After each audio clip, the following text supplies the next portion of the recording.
Assalamualaikum warahmatullahi wabarakatuh.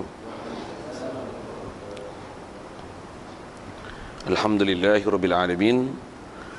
Wassalatu wassalamu ala asyrafil anbiya'i wal mursalin wa ala alihi wa sahbihi ajma'in. Subhanaka la ilma lana illa ma 'allamtana innaka antal alimul hakim. La haula wa la quwwata illa billahil aliyyil azim. Rabbi shrah li sadri wa yassir li amri wahlul 'uqdatam min lisani yafqahu qawli. Allahumma aftah alaina bi futuhil 'arifin bik. Allahumma ja'alna minal ladzina yastami'una al-qawla fayattabi'una ahsana. Allahumma 'allimna mimma jahilna wanfa'na bima 'allamtana wa zidna 'ilman nafi'an ya rabbal alamin. Qala Syekhul Musannif rahimahullah ta'ala wa nafa'na bihi wa bi 'ulumihi fid dharain amin. Kita di muka surat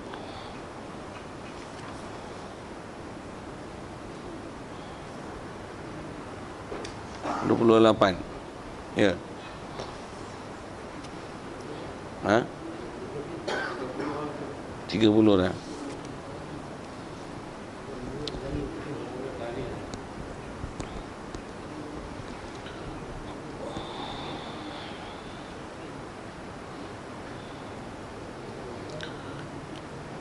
Kata Musannif rahimahullah ta'ala, bermula dalil harus bagi mereka itu. Muka surat 30, bermula dalil harus bagi mereka itu Rasul.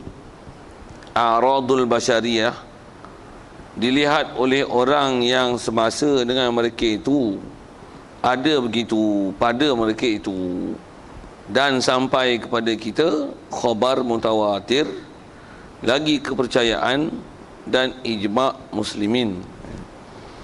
Hadirin sekalian, pertama sekali syukur terima kasih kita kepada Allah Ta'ala.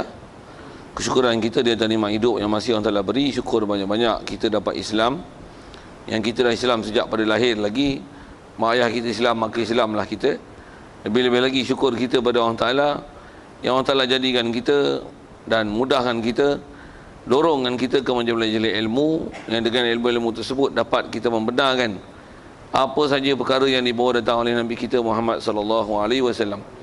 Yang dengan kita membenarkan di hati apa saja perkara dan perkhabaran yang dibawa datang oleh Nabi kita Muhammad sallallahu alaihi wasallam itu, maka hasillah kepada kita iman. Syukur kita dapat hidup dengan keadaan Islam, iman, apatah lagi dapat taat patuh perintah Allah Ta'ala, meninggalkan larangannya. Dan syukur juga dalam masa yang sama Allah Ta'ala berikan kesihatan, kelapangan masa, juga hidayah taufik yang masih dikekalkan. Dengan itu dapat kita hadir untuk salat maghrib berjemaah, yang berapa ramai orang tak boleh datang berjemaah, tapi Allah Ta'ala beri pada kita nikmat tersebut. Syukur nikmat Allah Ta'ala beri itu, dan sekali lagi syukur kita pada Allah Ta'ala yang Allah Ta'ala berikan kita kelapangan masa untuk meneruskan pengajian kita, bacaan kitab daripada kitab Paku Iman ini, yang kita syukur datang nikmat itu kerana kadang-kadang ada orang datang masa sembahyang maghrib, bayang datang, tapi tak boleh nak luang dengar majlis ilmu. Jadi Allah Ta'ala pilih kita di atas semua nikmat itu. Syukur banyak-banyak. Pasal itu ialah limpah kurnia yang dibagi khusus kepada orang tertentu. Tak semua orang dapat, dan kita dapat nikmat itu. Syukur banyak-banyak. Baik, apa yang kita nak sambung ni sekalian dengan apa yang tempat nak baca tu, muka surat 30 tu, kata dia bermula dalil harus. Jadi apa kita nak sambung ni adalah sedikit kaedah pendalilan, bagaimana nak buktikan bahawasanya dengan bab kita duk bicara ni, bahawasanya Nabi-Nabi dan Rasul tu, bahawasanya mereka adalah manusia, dan keharusan mereka bersifat manusia itu hendaklah diyakini. Dan macam mana kita dah bicara lepas, nisbah sifat kita belajar ni ialah sifat harus pada Rasul.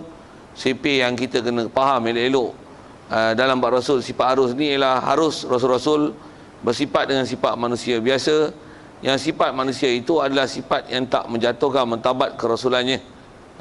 Istilah tak menjatuhkan martabat kerasulannya, macam mana dah bicara lepas, adalah sifat yang tidak menggagalkan, tak menggagalkan misi dan visi Rasul. Antara lain sifat Rasul, kalau kata harus, memang dia manusia, dia makan, dia minum, dia pun sakit, dia pun mengantuk, dia pun demam dengan bahasa itu, dia pun ada sakit macam mana kita sakit, tapi sakit dia taklah sampai jadi macam mana ada kita bicara dulu, berulat, busuk, sampai orang meliarkan diri, tak mau dekat dengan Nabi Rasul. Tak ada. kita dah bicara dulu dasarnya. Begitu juga kalau kata dia harus bersifat manusia, kita pun boleh melihat ada orang buta. Tapi kalau sampai Rasul buta, itu menggagalkan misi dia sebagai Rasul nak jumpa orang. Macam mana kalau kata Rasul buta? Begitu jugalah beberapa kecacatan yang kita dah bicara isunya dulu, yang kalau ada cerita-cerita itu, dan kita dah ambil perhatian beberapa cerita tentang cerita-cerita tersebut, yang cerita itu kalau ikut adalah bertentangan daripada apa yang kita belajar dengan bab akidah ni, dan bagaimana cara menyelesaikannya. Antara lain, kalau tak selesai pun cerita-cerita itu, apatah lagi cerita itu istilahnya dongeng.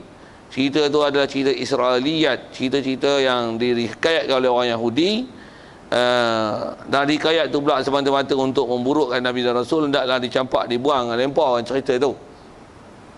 Ada beberapa kaedah yang telah kita belajar lepas. Jadi kita nak belajar ni, nak sambung je lah tentang bab itu. Dia tak dasar kata Rasul ni bersifat Rasul, Rasul ni bersifat manusia biasa, yang dobit manusia pun manusia yang tak menjatuhkan martabat kerasulan dia. Tak menjatuhkan martabat kerasulan tu dengan mana tak menggagalkan misi dan visi mereka sebagai Rasul. Di atas keyakinan itu, maka yang kita nak bicara ni dalil lah. Apa bukti Nabi ni dia manusia, bersifat manusia. Dia bukan malaikat, dia bukan jin. Mana bukti? Dan sebelum nak sambung itu, macam mana kaedah kita yang lepas bila sebut dalil. Dalil ni adalah satu kaedah penaklukan akal yang kita bicara ni, dan memang dalil pun yang sebut dalil akal. Walaupun ada bersamanya itu adalah dari ayat Quran, tapi dia datangkan dalil akal. Pasal akal ialah alat yang paling mudah ada pada kita untuk kita menilai perkara itu benar ataupun tidak. Jadi dia ajar kita bagaimana nak gunakan akal untuk berfikir dengan kaedah dan metodologi berfikir dengan tepat, yang tiada siapa boleh menyangkal kaedah berfikir yang dia sebut ni. Pasal kaedah ni dipanggil kaedah berfikir yang mantiki, mengikut ilmu mantik, untuk membuktikan bahawasanya memang Nabi Rasul dia adalah bersifat manusia biasa yang tidak menjatuhkan martabat dia. Yang walaupun kita tak pernah tengok Nabi tak pernah tengok Rasul, walaupun Rasul terdekat dengan kita, itulah Nabi kita Muhammad sallallahu alaihi wasallam, tapi kita dapat berdalil bahawasanya memang dia adalah manusia, dan manusia yang bersifat sempurna dari sisi sudut kemanusiaannya, yang tak menggagalkan tak menggagalkan misi dan visi mereka sebagai Rasul. Baik, apa bukti? Kita tengok apa disebut dulu. Baik, dalil harus bagi mereka itu Rasul. A'radul basyariyah, terjemah mudahnya a'radul basyariyah adalah sifat-sifat kemanusiaan. Macam mana prinsip dah belajar dulu. Apa dalilnya? Adalah dilihat oleh orang yang semasa dengan mereka itu.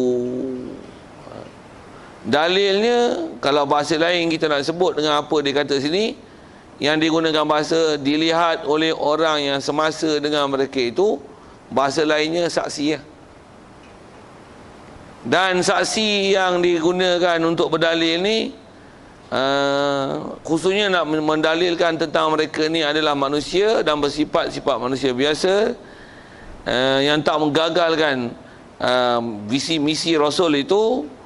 Dia kata dengan manusia semasa dengan mereka itu Rasul. Nak menunjukkan bahawasanya salah satu kaedah kita berdalil adalah berdalil dengan manusia yang jadi saksi sesuatu peristiwa, keadaan, suasana yang ada pada zaman mereka. Itu adalah antara kaedah berdalil yang diajar dalam syarak. Antara kaedah berdalil adalah dengan adanya saksi, kalau nak gunakan bahasa saksi itu, ataupun manusia yang ada nisbah kita bicara ni pada zaman Nabi Rasul. Kalau tak zaman Nabi Rasul pun, apa yang ada sekeliling kita, walaupun kita tak pernah tengok, kita tak pernah pergi, kita tak pernah sampai, tapi perkhabaran tu kita terima, kita yakin benar betul. Antara kaedah berdalilnya adalah dengan perkhabaran manusia. Perkhabaran pun daripada orang yang melihat, orang yang menyaksi, orang yang hadir pada perkara yang nak disaksikan itu. Kalau mak Rasul, orang yang hadir, orang yang ada pada zaman Rasul. Begitu juga dalam bab lain, orang yang hadir, orang yang ada pada apa perkara yang kita nak berdalil itu. Itu adalah antara kaedah pendalilan syarak. Buat misal dulu sikit sebanyak, kalau sebut umumnya kot tak apa nak faham saya sebut tu kan. Misalnya kalau saya tanya gini, tuan-tuan pernah pergi negeri Jepun tak? Tak pernah pergi? Betul? Siapa kokok pernah pergi lah? Seorang tak pernah pergi. Percaya tak negeri Jepun ada? Percaya tak negeri Jepun ada? Percaya Macam mana boleh percaya? Apa dalil? Dah tak pernah pergi Dalil dia apa dia? Dia takluk Malaysia. Jepun pernah serang Malaysia dulu tahun 45. Tahun 45 lah. 42. Tapi dia keluar balik tahun 45. Tu tahun dia keluar 45 tu, silap-silap angka sebut. Itu kita lah zaman sejarah. Lah ni memang Jepun ada ke? Macam mana tuan-tuan? Tu tak pernah tengok. Orang yang semasa ada di Jepun yang duk tengok, duk perhati, yang duk melihat Jepun duk ada, dan ada orang Jepun pun mai sini dengan angka yang sangat ramai, yang tak mungkin dia boleh berdusta kata Jepun gini-gini, padahal Jepun tak ada. Tak ada. Takkan jadi gitu. Betul memang ada kan? Perkhabaran dan penyaksian yang tu yang dia nak guna istilah, yang tu dalam kaedah kita, yang tu dipanggil khabar mutawatir. Itu dipanggil khabar mutawatir. Khabar ni bahasa kita pun panggil khabar dah, apa khabar, apa khabar kan. Cuma bunyi khabar tu bunyi Arab lah sikit. Surat khabar pula kan. Apa khabar? Boleh lah bahasa khabar ke khabar ke. Perkhabaran mutawatir, bunyi Melayu lah sikit. Kalau Arab khabar mutawatir. Khabar mutawatir. Jadi antara kaedah berdalil ni untuk membuktikan sesuatu itu memang pasti demikian. Macam mana kita belajar ada kaedah penaklukan akal, boleh faham benda ghaib dalam bab ketuhanan, dalam bab malaikat dan sebagainya. Yang ni, yang dulu tu dari si kaedah penaklukan akal, kaedah berfikir, metodologi akal, berfikir gini. Yang ni bukan masalah berfikir, tapi yang ni kaedahnya dipanggil perkhabaran mutawatir. Tu istilahnya tu. Satu sekali lagi sebut, Mekah tu tak pernah sampai lah. Orang dah pernah sampai Mekah memang cerita kat kita memang tak erah lah kan. Apa lagi nak sebut? Jadi bagi contoh mudah tu Jepun tu lah. Sebut banyak-banyak pun serupa je lah. Jepun malam pun tak pernah pergi. Sebut gini sudah. Ada tak Honda, nama kereta Honda ada? Motor Honda ada? Tu Jepun ke Korea? Jepun ni betul. Apa lagi yang nama Jepun? Kawasaki, Mitsubishi. Ada nama makanan pula yang made in Japan kan. Waktu tengok kapal terbang pula JAL apa? Japan Airline. Mai mana tu? Jepun lah weh. Orang dia kata kami baru turun pada Jepun ni. Nak kata memang ada ke Jepun? Ke alien? Bohfir lah sudah lawak wadah-wadah tu tak gila tak apa. Macam mana kita boleh yakin ada? Perkhabaran mutawatir, orang yang ada. Dia orang tu yang kalau tak mari sini pun daripada mulut ke mulut sampai pop sampai ke kita. Dan bilangan angka daripada orang yang berada zaman itu sampai ke kita. Kalau nisbah kita bicara ni ke Rasulullah, orang yang ada semasa dengan zaman Rasulullah sampai ke zaman kita,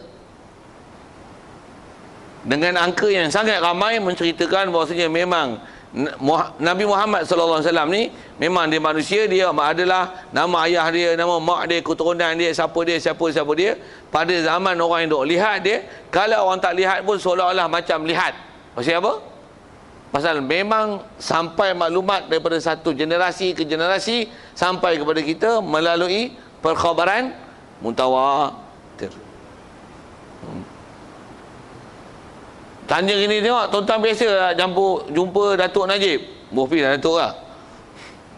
Biasa jumpa Najib berdepan. Memang ada ke Najib ni? Mana tahu? Tu perkhabaran mutawatir.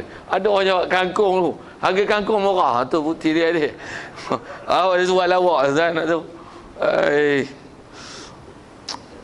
Dah dia mau nak berdalih tu nak buat macam mana? Ayah dia telah bagi kangkung murah lagi. Baik, itu lawak sambil-sambil tuan. Isu besar kita nak faham ni tentang berdalih ke Rasulullah dan nak gunakan kaedah berdalil ni antaranya adalah khabar mutawatir. Nak sebut itu.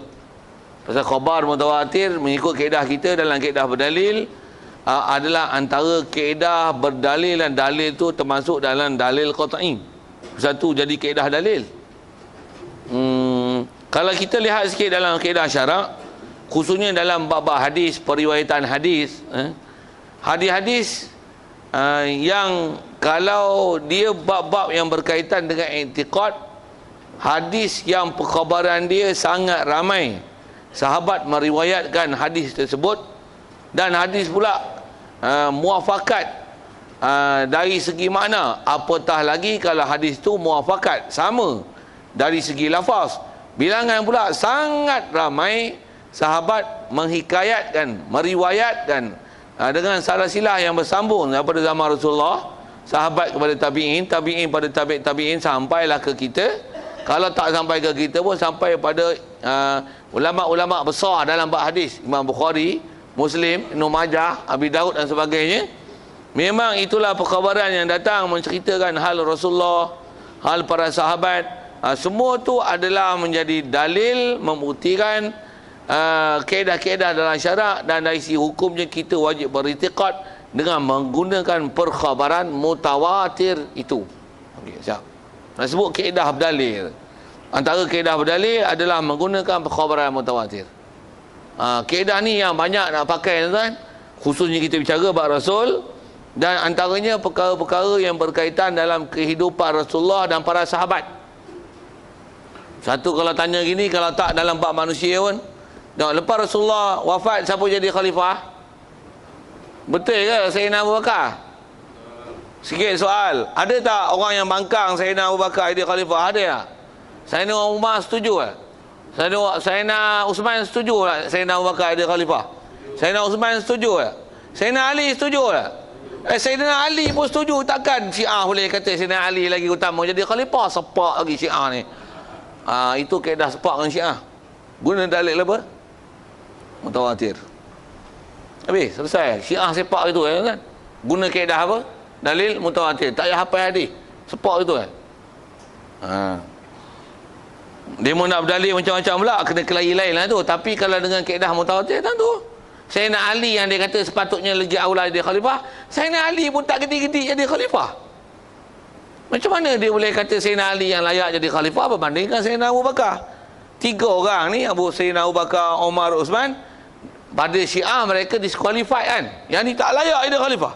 Orang sepatutnya jadi khalifah ialah Sayyidina Ali. Sayyidina Ali pun tak kata apa. Lepas Sayyidina Abu Bakar, kotlah Sayyidina Ali nak rebut Sayyidina Umar, tak kelahi pun Sayyidina Ali. Betul Sayyidina Uthman, tak kelahi pun. Lepas tu barulah Sayyidina Ali. Bila dilantik je, tuan-tuan tahu Sayyidina Ali sebut perkataan apa? Tu pun dengan khabar mutawatir. Yang kalau kita belajar sejarah peradaban dalam bahasa Arab, dia ada teks khalifah yang waktu mula mereka menjadi khalifah ni. Waktu saya belajar dulu, masa sukatan pelajaran STP pun ada pelajaran tu, dan kena hafal. Apatah lagi masa saya belajar duk ambil PSA 4 senawi, tuan-tuan, memang kena hafal. Bila belajar subjek, nama subjek dia Tarikhul Adab, sejarah kesusastraan Arab. Antaranya itulah hafal teks-teks khalifah-khalifah yang mula-mula dilantik jadi khalifah ni. Antaranya Sayyidina Ali radhiyallahu anhu. Apa saya nak sebut ialah waktu dia dilantik jadi khalifah pun dia kata apa? Terjemah Melayu yang senang, dia kata apa? Aku bukanlah orang terbaik untuk jadi khalifah di kalangan kamu. Dah lalu Sayyidina Umar, Sayyidina Abu Bakar, Umar, Uthman, dilantiknya dia kata apa? Aku bukan orang terbaik untuk jadi khalifah. Tapi dah kamu lantik, gagah-gagah juga lah aku jadi khalifah untuk kamu. Dengar elok. Tu khabar mutawatir, tuan-tuan. Kalaulah dia paling utama untuk jadi khalifah, macam mana dakwaan Syiah mengatakan bahawa Sayyidina Ali lebih utama untuk jadi khalifah, agak-agak Sayyidina Ali akan jawab apa? Akan kata apa hari pertama dia nanti? Lebih kurang itulah, tapi dia tak cakap lah, tuan, nak sebut andai kata. Dia kata apa? Kalau komen nak tahu tapi tak cakap lah bunyi perak kan. Perak tu saya bunyikan perak tu. Kalau Mika nak tahu, kalau komen nak tahu, akulah orang paling aula untuk jadi khalifah. Rasulullah sebelum dia wafat dulu, dia telah wasiatkan akulah sepatutnya dia khalifah, bukan dia bertiga ni. Tapi dia kata apa? Dia tak komen pun tiga tu. Bahkan kat dia pun kata dia, dah Amerika yang lantik aku jadi khalifah, aku nak kata apa, aku jadi ialah khalifah dah Amerika lantik. Siap. Apa mahamnya? Syiah sesat. Tak betul dakwaan Syiah mengatakan Sayyidina Ali adalah aula untuk menjadi khalifah lepas Rasulullah wafat. Tak ada siapa pun kata macam tu. Syiah bengong tu yang kata. Tu sepak ke Syiah. Satu Syiah ni sesat kan, tanpa khilaf. Tak ada ulama yang nak kata Syiah ni betul. Kalau di atas kata memang dia kelahi tu, memang Syiah ni tak panggil Syiah. Antara rukun besar nama Syiah, rukun syarat besar untuk nama Syiah situ lah. Kita sepak ke Syiah sikit. Cuma nak sebut tahu mana? Nak sebut kaedah berdalil dengan menggunakan khabar mutawatir. Sikit lagi nak menggunakan kaedah khabar mutawatir. Cuma saya nak kepekah sikit ni. Tapi masih nak gunakan khabar mutawatir. Nak tanya tengok, zaman Rasulullah ada kerusi kan? Kerusi lah, tempat duduk, kerusi. Ada tak zaman Rasulullah kerusi? Zaman Nabi Adam lagi dah ada kerusi. Dengar pernah tak dengar cerita Rasulullah, para sahabat, waktu dia orang sakit, sembahyang atas kerusi, ada? Tuan-tuan tak pernah dengar. Bagus. Kalau tuan-tuan perasan masa tuan-tuan kecil dulu, saya perasan masa saya kecil-kecil dulu, 30, 40 tahun dulu, saya pun 44 dah. Baru 44, nampak muda sikit.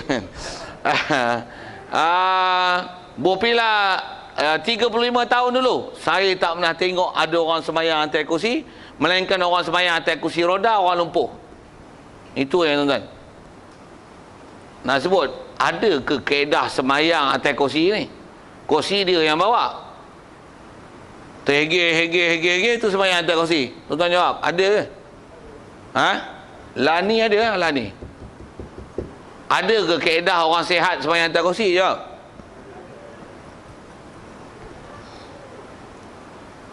Saya nak guna kaedah apa? Perkhabaran mutawatir. Tak ada. Untuk yang ada ni, saya nak guna bahasa saya lah. Tuan-tuan tolong jawab boleh tak? Bahasa yang selalu pakai apa? Pasal apa ada? Bengong. Best ayat tu. Makan ajar lah. Saya ajar apa selalu kalau jawab bengong tu. Tak, saya nak bagi dalil tentang bengong tu. Saja tuan-tuan nak sebut tu pasal saya nak guna kaedah mutawatir. Saya tak guna dalil Quran hadis pun. Mutawatir, nanti saya nak gunakan kaedah pendalilan dan gunakan fiqh sikit. Sujud rukun sembahyang. Berdiri rukun sembahyang. Rokok rukun sembahyang. Okey. Tanya gini, bila dia duduk atas kursi, maksudnya dia tak berdiri. Dia tak sujud. Saya nak tanya tam berdiri dengan sujud je lah.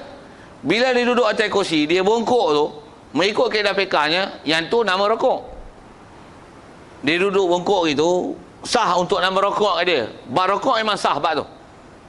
Tapi berdiri itu bukan berdiri. Itu duduk namanya.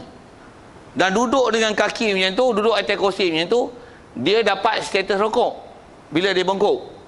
Macam mana pun saya nak sebut ni. Bila rokok, okey, tak ada masalah. Pasal rokok dapat. Berdiri dengan sujud. Bila dia duduk atas kursi, dia dah tak berdiri dan tak sujud. Berapa rukun dia tinggal? 2. Sah sembahyang. Nak tengok sah tak sah tengok ni. Boleh berjalan tak? Kursi itu dia yang usung. Tapi dia sembahyang atas kursi. Out. Pasal apa? Dia boleh berjalan. Dia boleh berdiri. Kita bawa pergi Tesco dengan Ion tu, elok je jalan. Bawa barang ni tuan-tuan, tolak troli. Jauh tu, besar tu. Saya selalu juga masuk Ion tu kan. Tapi sembahyang atas kursi. Leceh sungguh. Tu satu. Dan bila duduk atas kursi, tak sujud. Okay. Sikit tuan-tuan. Kita ngaji tauhid atau nak faham apa? Mutawatir tu saya nak sebut tu. Satu khabar mutawatir ni antara hujah besar kelahi. Jangan tak tahu, jangan buat bodoh. Sagi kalau tuan-tuan tak puas hati, jawablah balik kalau ada benda yang khabar, tuan-tuan punya khabaran lagi mutawatir. Okey. Apa lagi saya nak sebut? Sujud pula. Bila duduk atas kursi, dia tak sujud. Walaupun kadang-kadang dia cerodik sikit. Nampak cerodik tapi bodoh kan. Tahu mana? Dia sujud, dia duduk macam ni, dia sembahyang macam ni, dia rokok macam ni, intidal untuk dia sujud. Nak bagi nampak realistik sikit macam mana? Dia buat satu lagi kursi kat sini. Betul? Dia sujud kat kursi tu. Wah, nampak macam bagus. Bodoh apa tu? Saya bodoh lu. Pasal apa? Sujud mesti syarat dia 7 anggota. Una, renda, muna, nala, anji, ara, jela. Cakap tamil lagi kan. 7 anggota mesti kena. Bila dia duduk atas ni, walaupun dahi kena, tangan kena. Boh bela gitu lutut tak kena. Baru ada anji. 5 anggota baru kena kat tanah. Lagipun antara syarat bab sujud kalau kita belajar atas sebut ulama, mestilah punggung lebih tinggi pada kepala. Ini satu taraf. Kepala dengan punggung. Apatah lagi buat macam meja, yang meja ditulis kan? Dia ada kepak ni tu. Buat bantal lagi siap. Allahu akbar. Ya Allah, alhamdulillah. Dengan nyamannya sujud di atas bantal. Allahu akbar. Dengar sebut. Kalau dia duduk atas kursi, kalau katalah dia berdiri sekalipun, lepas tu dia duduk, dia tak sujud di bawah. Tanya gini nak.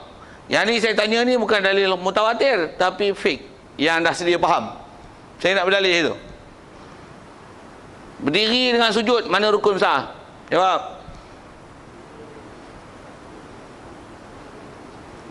Baru fikir ni.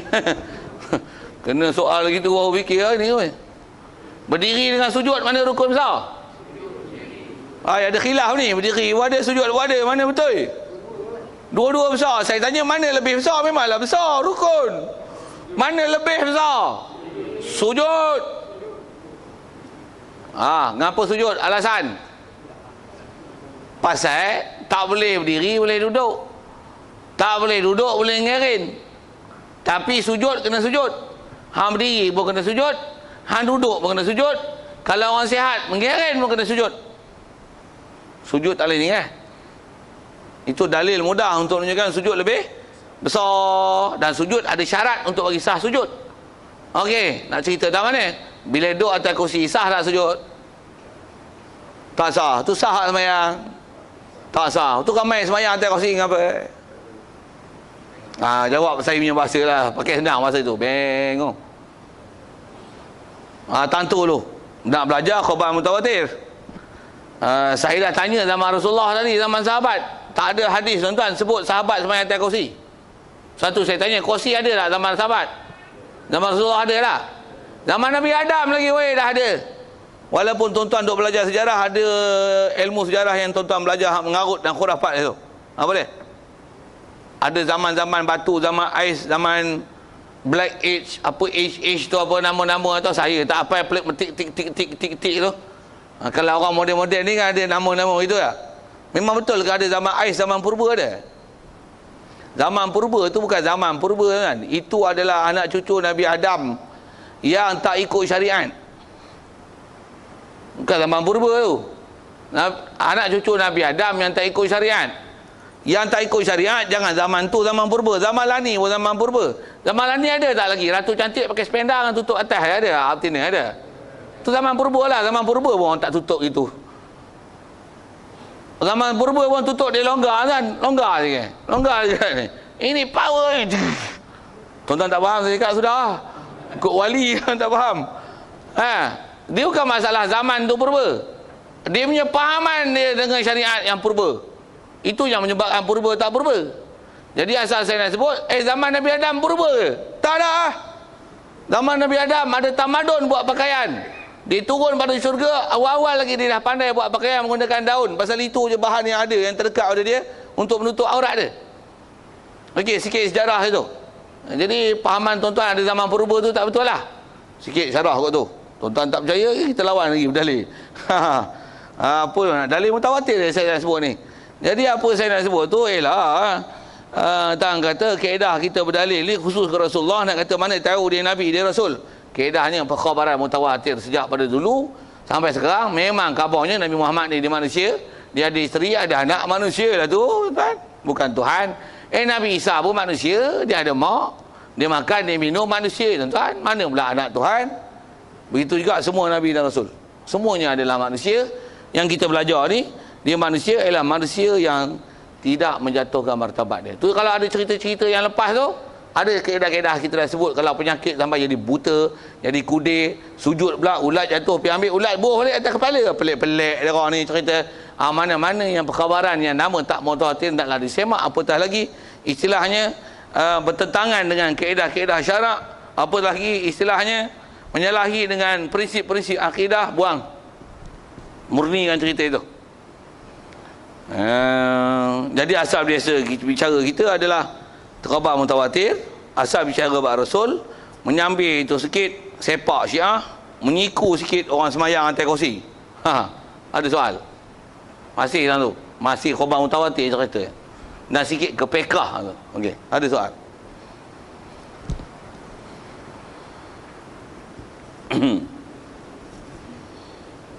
Oh, diam je ni. Okey lah. Ya, silakan. Tentang ya, macam mana sujud sebenar orang sakit? Ya, sebenarnya sujud lantai lah, bukan sujud atas kursi. Kalau atas umum tanya itu, saya jawab itulah umum kan. Macam mana sujud yang sebenarnya? Kaedah sujud mesti sujud di lantai, dan sujud asal mesti dengan syaratnya 7 anggota di bawah. Dan sujud antara syaratnya mestilah punggung lebih tinggi daripada kepala. Okey, itu antara syarat-syarat sujud. Tang 7 rukun, 7 anggota, untuk kaki pacak apa, berat kepala mesti letak di lantai. Dia tak boleh istilah cecah-cecah gitu aja. Tangan tak boleh duduk macam ni, tangan mesti macam ni. Lutut. Jadi jelas benda yang kita dah biasa belajar tu, yang common knowledge tu, saya anggap sedia faham lah, pasal being understood already, isn't it? Okay, that's what jenis sujud.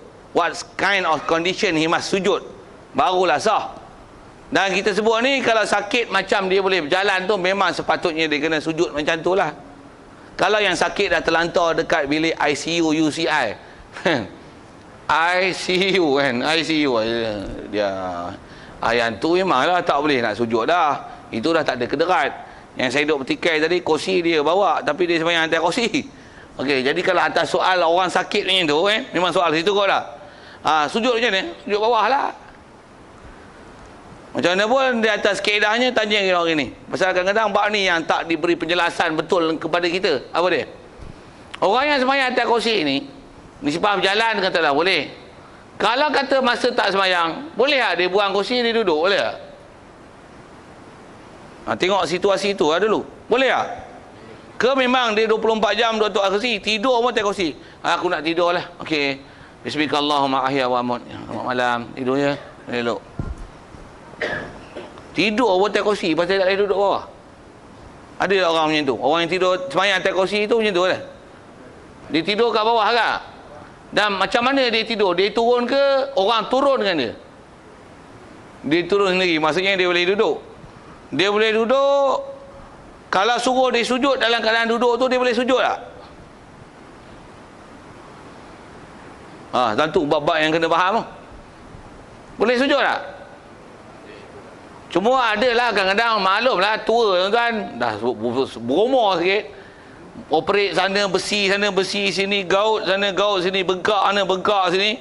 Dia adalah istilahnya susah sikit nak melakukan pergerakan. Tapi tanya, boleh tak duduk?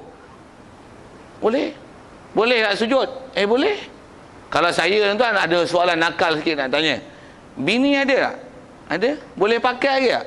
Bini boleh pakai, boleh sujud lah.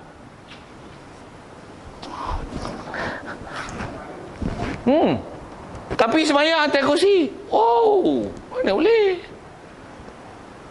Macam tu kot. Nak dobek kata macam mana yang sepatutnya dia sujud. Saya sebut tadi, antara penjelasan yang tak diberi dengan betul tentang ni. Memang ada perkataan macam ni. Kalau tak mampu berdiri, boleh duduk. Betul lah tu. Tuan-tuan faham tak mampu berdiri tu macam mana? Macam mana tak mampu berdiri? Dobek dalam fiqah tak mampu berdiri ni, tak, saya bagi kot tuan-tuan tak mesti dengar kot syarahan tu. Tak mampu berdiri ni, kalau dia berdiri, kalau macam orang darah tinggi tu, kalau dia berdiri je, dia nampak stars. Bukan star, stars. Gelebuk jatuh lagi. Duduk. Dan duduk bukan duduk atas kursi, duduk bawah. Pasal apa? Duduk bawah, dia duduk, boleh tak dia sujud lagi? Boleh. Kalau duduk atas kursi, dia telah menggugurkan satu lagi rukun tanpa ada sebab. Satu tak sah. Jadi kalau atas kata macam mana sujud sepatutnya? Sujud bawah lah. Katalah ada masalah dekat kaki dia, dia kena sujud sekadar yang dia boleh sujud lah, mengikut keadaan kaki dia yang bermasalah itu. Ada tak orang kaki memang dua-dua kaki tak boleh lipat? Ada? Susah mau cari mah. Susah. Ada dua-dua kaki tak boleh lipat, macam robot tu, macam tak ada lutut. Ada tak? Orang yang sembahyang atas kursi tu agak-agak macam tu lah. Tidak, pasal dia bengkok atas kursi, maksudnya boleh bengkok.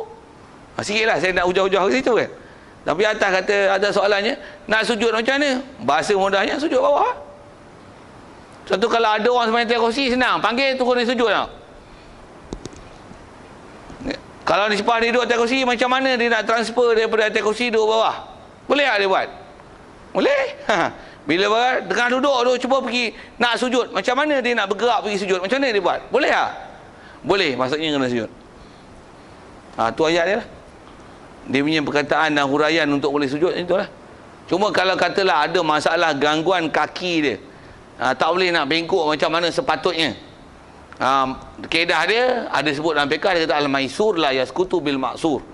Maksudnya benda yang susah kalau tak boleh buat, yang mana yang mudah dia kena buat. Maksudnya kalau tak boleh 7 anggota, ada 6 je, pasal lutut satu dia tak boleh bengkok. Jadi 6 lah yang hantu yang boleh buat. Tapi taklah kaedah dia sembahyang atas kursi. Kalau sembahyang atas kursi jadi 5. Tu kalau 5. Kalau tak ada dahi apa kena atas lantai, berapa je? 4 je.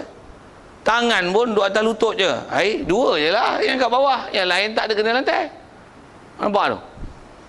Dari segi kata cacat dan tak sempurna kefahaman dalam masalah pergerakan solat, yang kata tak mampu tu macam mana, ada orang tak dapat huraian jelas itu. Pada dia acik-acik sikit, ada sakit sikit je, sembahyang atas kursi. Susah nak bergerak sikit, sembahyang atas kursi. Kaki bengkok sikit, sembahyang atas kursi. Bengkak kaki sikit, sembahyang atas kursi. Nak naik atas susah sikit, sembahyang atas kursi. Siapa ajar gitu? Tak betul tu, tak betul.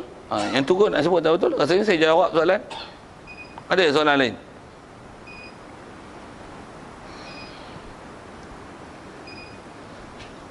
Kalau tuan-tuan tak ada soalan, sikit tuan-tuan kena jawab soalan saya. Pasal saya nak bicara tentang masalah mutawatir. Kalau dia orang kata gini, kat Mekah ada orang sembahyang atas kursi? Wah, tu boleh sembahyang kat Mekah orang sembahyang atas kursi? Jawab.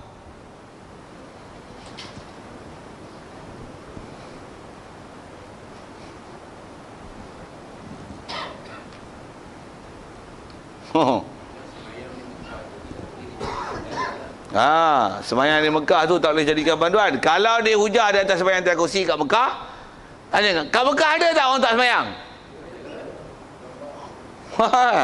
Ada tak orang tak sembahyang jemaah, sembahyang kat hotel ada? Tu boleh lah sembahyang kat hotel. Sepak lagi. Dari sisi sembahyang boleh lah. Cuma atas bicara mana afdal, mana elok sepatutnya. Zaman Rasulullah, sahabat-sahabat sembahyang kat dalam hotel ke? Pergi hotel. Sembahyang kat hotel ke? Sembahyang dekat dalam rumah ke? Sahabat.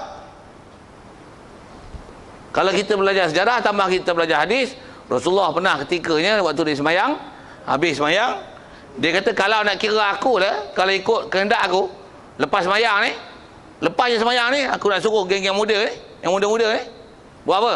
Kutik kayu api. Yang mana yang rumah orang tak kisah jemaah jantan tu, kita bakar rumah dia. Jadi maksudnya sembahyang di rumah bandingkan sembahyang di masjid, memang dia elok. Sembahyang di rumah elok. Sembahyang di rumah ni, Rasulullah termasuk orang itu adalah orang yang Rasulullah pernah ada azam dalam hati dia nak bakar rumah orang tu. Tapi Rasulullah tak bakar lah. Kalau Rasulullah bakar, nanti hukum dia haram sembahyang di rumah, sedangkan jemaah ada di masjid. Tapi taklah jadi gitu. Macam mana pun atas nak sebut, kata atas saya sebut kaedah berdalil jadi, di Mekah ada orang sembahyang atas kursi? Ada tak orang tak sembahyang? Boleh tak kaedah berhujah hari ni? Kalau lagi tu tak payah sembahyang. Pasal kat Mekah pun ada orang tak sembahyang, tak jadi apa pun. Gitu. Sembahyang atas kursi pun, ada orang sembahyang atas kursi kat Mekah, tak apa lah. Pasal saya punya hujah, saya ngaji dulu, Tok Guru ajar senang. Apa dia? Abu Lahab pun mati kat Mekah. Betul kan mati kat Mekah semua elok? Apa ada kat Mekah semua betul. Siapa jawab tu? Kalau isu-isu Wahabi pun ke Wahabi sikit.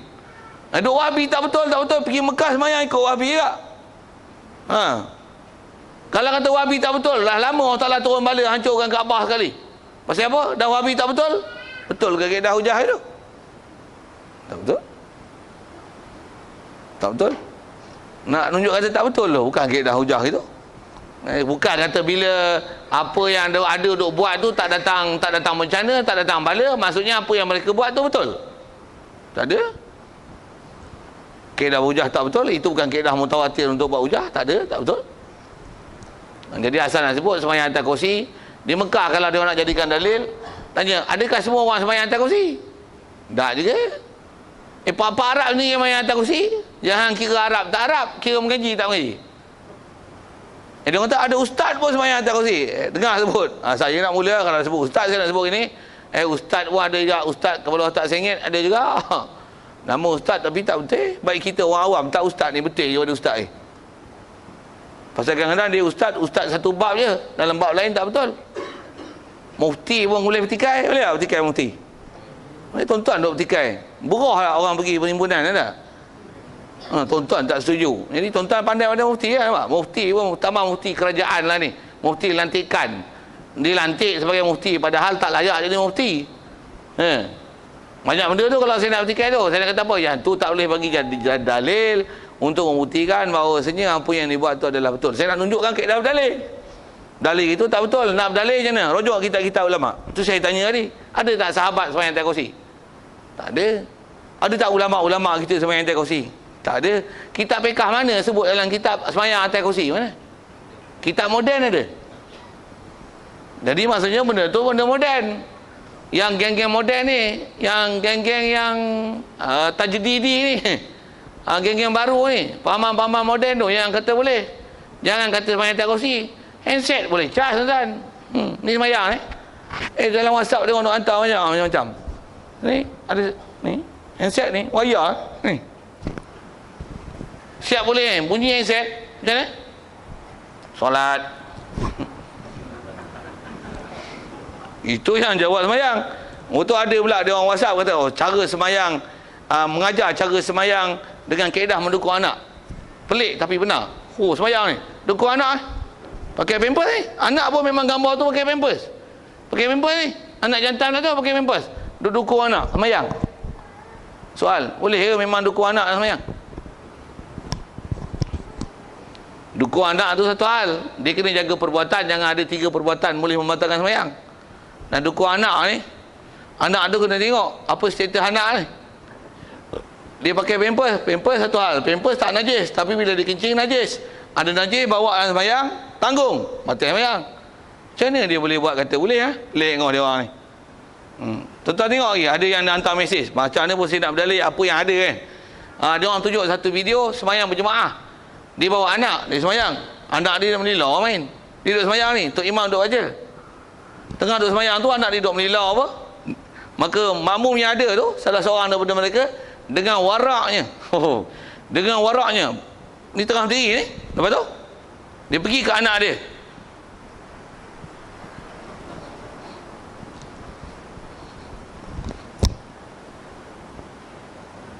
Dan dalam internet juga ada kan, hantar dalam WhatsApp ada, dalam Facebook ada. Dia tunjuk Imam Masjid Madinah kan. Tuan-tuan ada tak ada nanti jadi rakam Facebook saya.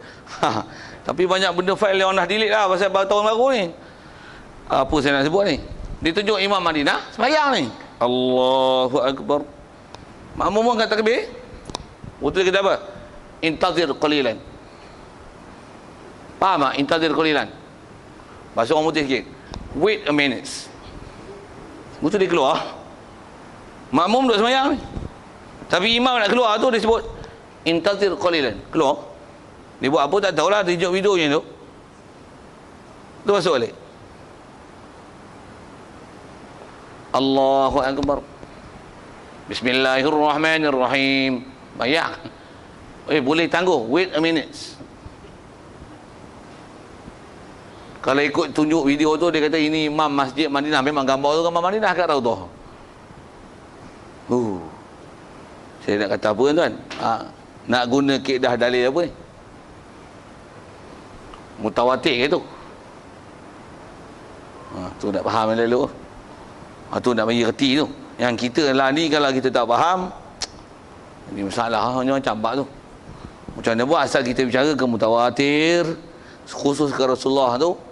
Nisbah kata dia ialah manusia, bersifat manusia, tak mungkin dia ialah malaikat ataupun jin, pasal dengan secara mutawatirnya sampai perkhabaran kepada kita bahawasanya orang semasa dengan dia dapat lihat dia adalah Nabi, dia adalah Nabi Rasul yang tengok cara hidupnya adalah manusia, dia pun makan minum, dia pun kecil, besar, hidup, mati macam mana manusia. Jadi dia adalah manusia dengan perkhabaran mutawatir. Saya sebut itu.